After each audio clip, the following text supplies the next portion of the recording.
praktik sistem kendali. Pada video tutorial kali ini kita akan mencoba memahami tentang pengendali integral. Nah, untuk pengendali integral ini tidak dapat berdiri sendiri.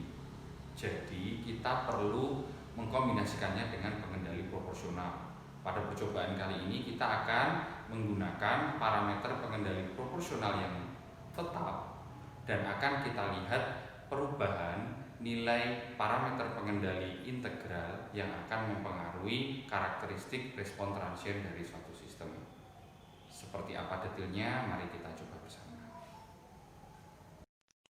Oke teman-teman, pada percobaan kali ini kita akan melakukan percobaan tentang pengendali integral. Nah, perbedaan antara pengendali proporsional dan pengendali integral itu terlihat dari persamaannya. Untuk pengendali proporsional itu persamaannya hanya perkalian antara error dengan konstanta proporsional. Sedangkan untuk pengendali integral itu merupakan perkalian antara integral error dengan konstanta integral. Selain itu, saat kita menggunakan controller proporsional, ada yang namanya offset. Terkadang masih terdapat offset atau error yang ada pada steady state, kondisi steady state. Steady state itu dapat kita hilangkan dengan menggunakan pengendali integral ini. Nah, bagaimana nanti akan kita coba terlebih dahulu. Yang pertama, kita buka Xcos. Kita buka Xcos, Xcos. Nah, kemudian kita desain sistem sebagaimana yang telah kita coba pada pengendali proporsional. Jadi, untuk pengendali integral ini, karena pengendali integral itu tidak dapat berdiri sendiri, maka kita harus memahami pengendali proporsional terlebih dahulu. Pada percobaan ini kita akan menggunakan pengendali proporsional dikombinasikan dengan pengendali integral. Nah, misalkan ini sudah kita desain sistemnya sebagaimana yang telah kita lakukan pada percobaan pengendali proporsional. Dan pertama-tama kita coba terlebih dahulu hanya menggunakan pengendali proporsional dengan nilai 40, kemudian kita play. Nah, kalau kita lihat di sini kita tahu bahwa nilai referensinya adalah 1 karena final value-nya 1. Namun, keluaran dari sistem menunjukkan bahwa nilainya itu masih berkisar 0,7. Ya, di sini nilai steady-nya ada 0,7. Nah, dari 1 ke 0,7 ini ada error atau steady state error. Nah, nilai steady state error ini nantinya akan coba dihilangkan dengan menggunakan pengendali integral. Selain itu, kita juga akan melihat kira-kira dampaknya apa jika pengendali integral ini nilai konstantanya itu semakin besar atau semakin kecil, dampaknya terhadap karakteristik respon transient suatu sistem. Nah, ini misalkan sekarang kita buat pengendali integralnya itu ada nilainya, dan dalam hal ini kita coba nilainya adalah 80. Kemudian ini kita klik OK, kita play.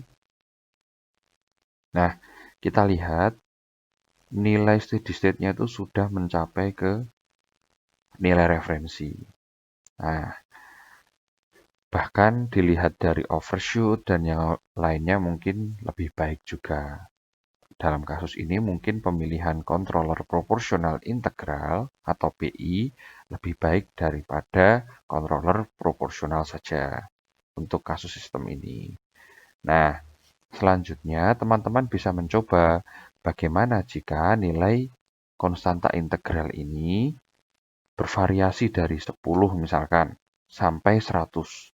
Kira-kira dampaknya terhadap respon transient suatu sistem seperti apa. Di sini kita contohkan misalkan nilai integralnya 10, nilai KI-nya 10, kemudian kita play sistemnya.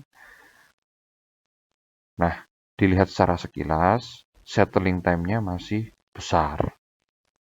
Meskipun dia sudah mencapai ke kondisi steady state. Artinya nilai error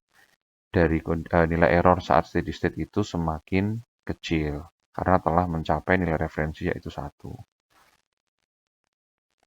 Nah, kemudian jika ini divariasikan jadi 20, jadi semakin besar, misalkan jadi 60.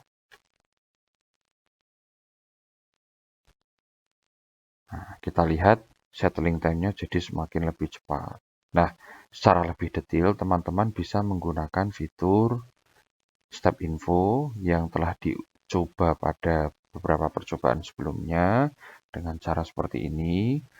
Yang pertama, teman-teman buka step info, kemudian fungsi step info diaktifkan terlebih dahulu.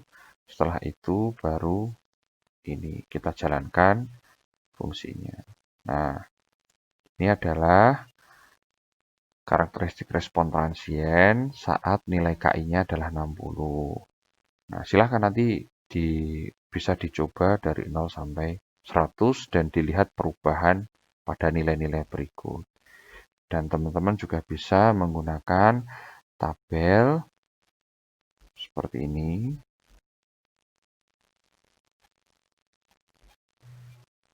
Teman-teman bisa menggunakan tabel ini sebagai acuan untuk mengambil informasi overshoot, peak time, rise time, dan settling time. Kemudian nanti teman-teman bisa mencari kira-kira nilai KI yang terbaik itu adalah berapa. Dengan demikian, teman-teman bisa mengetahui jika nilai KI semakin besar, maka apa dampaknya terhadap overshoot, peak time, rise time, dan settling time. Yang jelas, dengan adanya konstanta integral atau KI di sini, maka akan mampu menghilangkan error steady state. Jadi error pada kondisi steady itu hilang.